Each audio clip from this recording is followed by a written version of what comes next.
ലോകത്തിലെ ആദ്യത്തെ cable car സംവിധാനത്തിൽ നമുക്കൊന്ന് യാത്ര ചെയ്യാൻ പറ്റി. ഏകദേശം 2500 രൂപ, 25 CHF കൊടുക്കണം ഈ കേബിൾ കാറിലൊന്ന് കയറിയിട്ട് കറങ്ങിയിട്ട് വരാൻ. ടിക്കറ്റ് എന്തായാലും എടുത്തു. നമ്മുടെ ഫ്രണ്ട്സൊക്കെ നമ്മളെ വിഷ് ചെയ്തു. കാരണം ഒരു 3500 അടിയിൽ നിന്ന് 1500 അടി താഴ്ചയുള്ളൊരു സ്ഥലത്തേക്കാണ് ഇപ്പോൾ പോകുന്നത്. 30 മിനിറ്റോളം യാത്രയുണ്ട്. ഭയങ്കര ഉയരത്തിലായി ഈ സ്റ്റേഷൻ നിൽക്കുന്നത് തന്നെ. ആൽപ്സ് പർവ്വതനിരകളാണ് ഫുള്ള് കാണുന്നത്. ആൽപ്സ് പർവ്വതത്തിൻ്റെ ഏറ്റവും ടോപ്പ് ഭാഗമാണ് ഈ മൗണ്ട് ടിറ്റിൽസ്.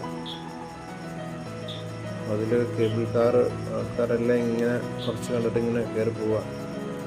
നല്ല രസമായി. ഇതിൻ്റെ മുകളിൽ നിന്നാൽ നമുക്കൊരു പാരച്യൂട്ടിലൊക്കെ നിൽക്കുന്ന പോലെ തോന്നും. അത്ര ഫീലിംഗ്, അത്ര ഡെപ്തിലായി ഈ കേബിൾ കാർ പോകുന്നത്. അങ്ങനെ കുറച്ച് കഴിഞ്ഞ് ഞങ്ങൾ സ്റ്റേഷനിലെത്തി. അവിടെ കുറച്ച് സമയം ചിലവഴിച്ചു. കുറച്ച് വീഡിയോ ഒക്കെ എടുത്തു, ഫോട്ടോ എടുത്തു, ടെക്നീഷ്യനെ പരിചയപ്പെട്ടു. മഞ്ഞ് മൊത്തം മൂടി കിടക്കുക. ശരിക്കും ഈ സമയം മഞ്ഞുള്ളതല്ലേ, എന്നാലും അവിടെ ഫുള്ള് മഞ്ഞ. എന്ത് രസമാണെന്ന് നോക്കി കാണാനൊക്കെ അല്ലേ. എന്നിട്ട് കുറേ നേരം ചിലവഴിച്ച ശേഷം ഞങ്ങൾ തിരിച്ചു കയറിപ്പോയി.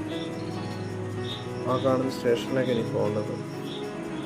1964 ലോകത്തിൽ ആദ്യമായി സ്ഥാപിച്ച റിവേഴ്സ് കേബിൾ സംവിധാനമുണ്ടത്.